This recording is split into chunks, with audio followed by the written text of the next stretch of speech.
Hey everybody, this is Chris from Console Customs. Today I'm going to show you how to replace your PS3 controller shell with one of our custom controller shells.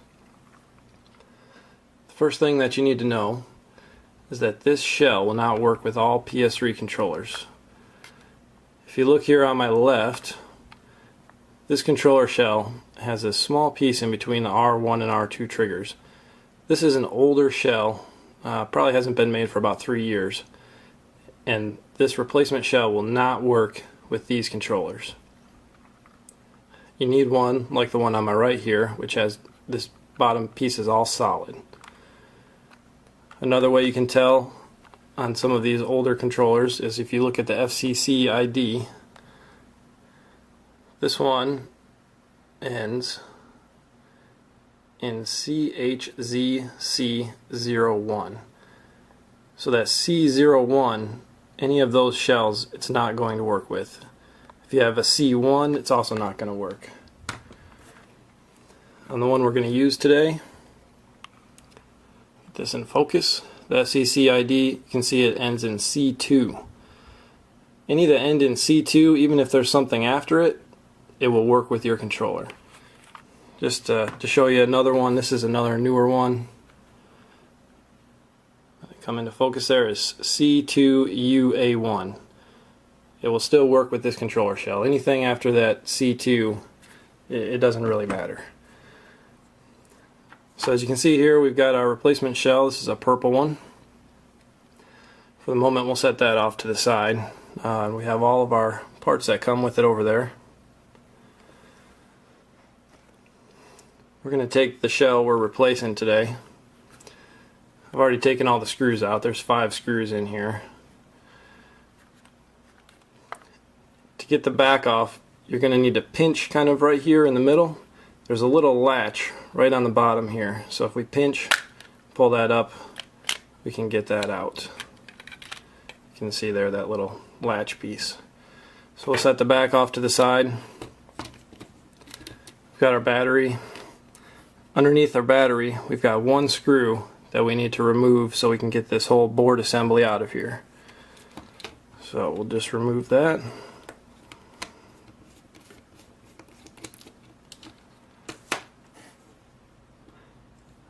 On this particular controller, the rumble motors are clipped in. On some you'll find that they're screwed in, some it just sits in there kind of floating. So you just need to unclip those. Use your finger or screwdriver just to get those clips off. So once we've got those all unclipped, you can pull that whole assembly right out. We are going to reuse the rubber pads. Those do not come with the new shell. So we're going to pull these 3 rubber pads out of here. We'll set them off to the side for now. Set the top half of our shell off to the side and come back to our circuit board.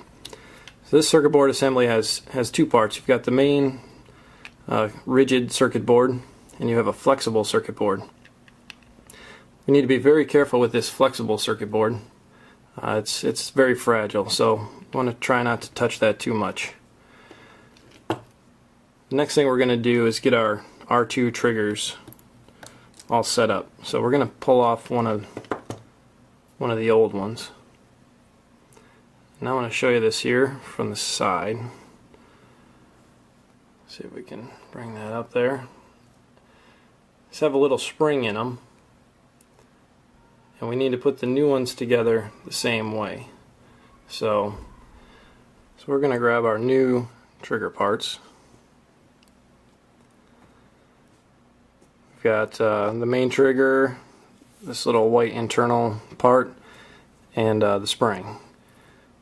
So we just need to make sure we get these assembled the same way as the old ones. So we want this little white part sticking up there and get our spring on facing the same direction. So once we've got that, we can take one of our triggers and hold it the same direction. We'll just slide it in there. There's a little, it's going to be hard to see on the video, but there's a plastic guide, so it just kind of it guides right down in there and clips into place. So now our spring is hooked in there. So I'll just do the other one here real quick.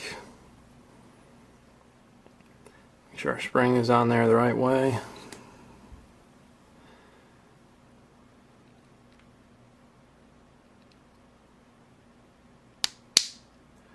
Alright, so our new triggers are ready to go.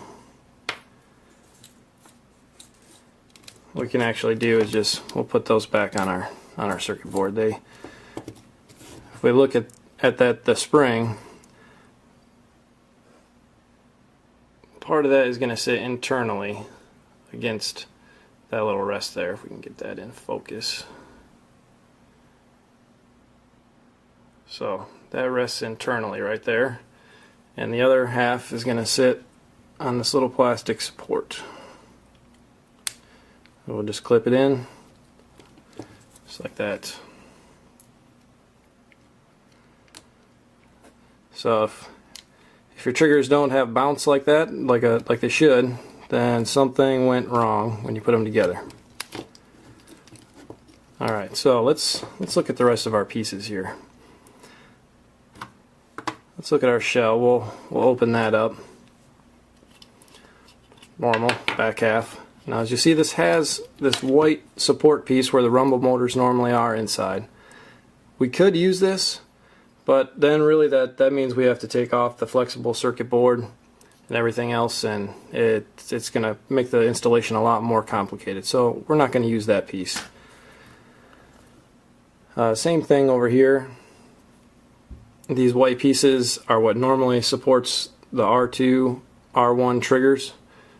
That's what we just clipped our triggers into. We're not going to use those either. We're going to use the ones that were originally with our shell.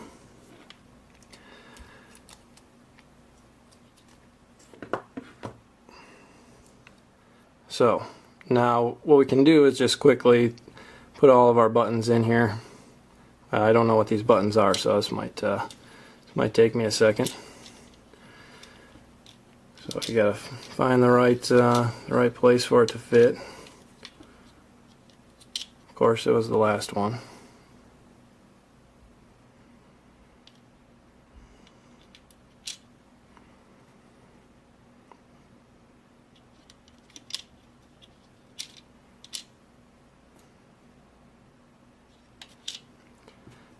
Put our new PS button in there.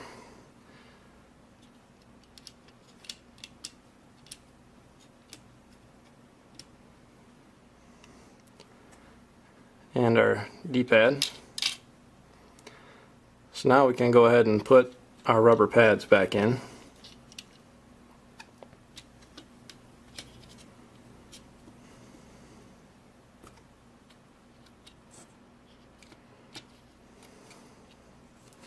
There. So now if we hold that, we can look at the front.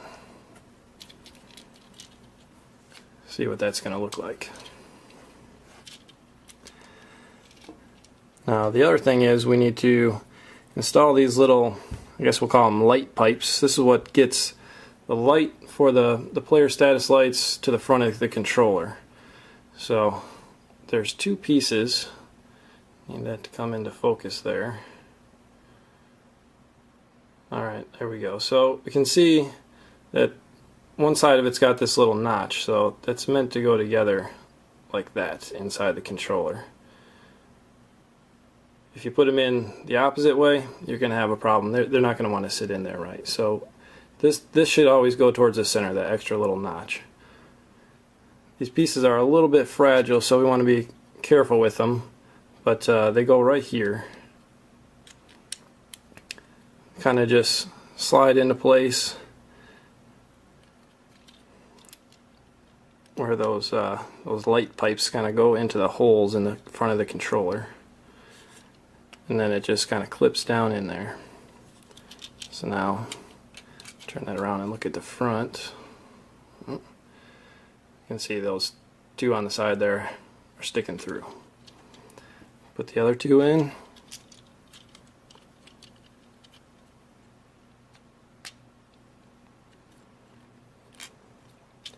Alright, and we're ready to go. So now we just need to put our new board, our old board, back in the new shell. Now, one thing about this particular board is, and the way that this one is designed, because of these clips, it doesn't want to fit in there perfect, because this case was designed for the ones that screw in.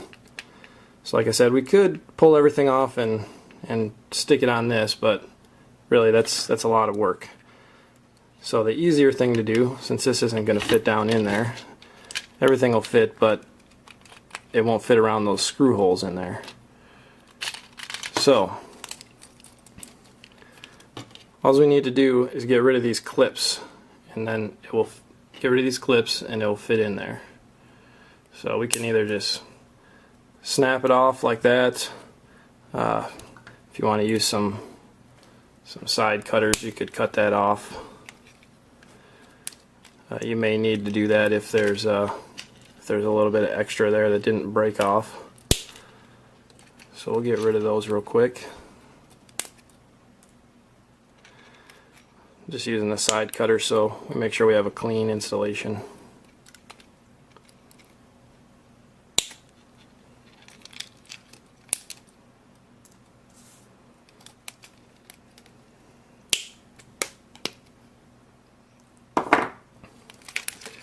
Alright, so now we're ready to go.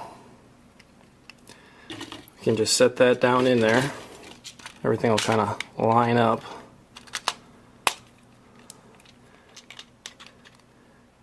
And as you can see now, our rumble motors fit nice and snug right against those screw holes, now that we've removed those clips. So that was a lot faster and easier than replacing everything on that white board. The next thing, best thing to do is just screw our board back into the case here. So we will grab our screw.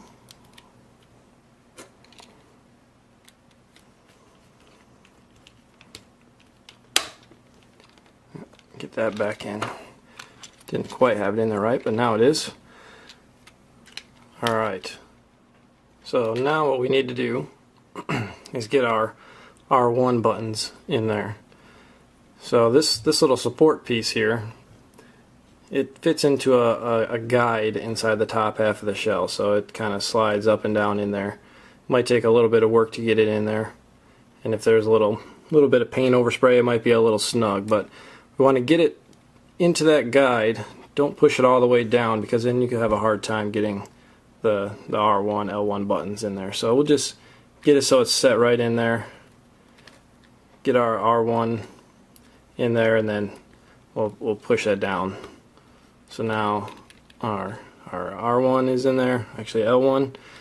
R2 is still good. So we can do the same thing for the other side.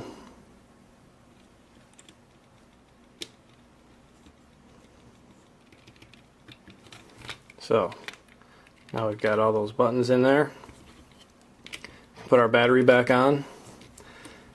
Now on some of the shells, some of the newer ones, they don't have these supports here. The battery actually just clips in. It doesn't matter either way, but it might look different inside some controllers. So we've got everything together, and we can put the back half of our shell on there. Sometimes you gotta work it a little bit around those triggers.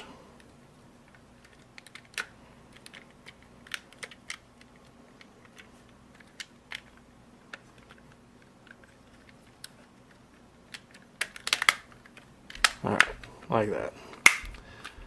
So we heard that clip there on the bottom. Clip back in, put our screws in there, and we're all set. This shell actually does come with new thumbsticks as well. Since I used a new shell, I didn't replace those, but if you wanted to, you could replace those thumbsticks with new ones. We're all done. As I said, this is purple. We've got about 12 different colors of these shells, so come and check us out. Thanks.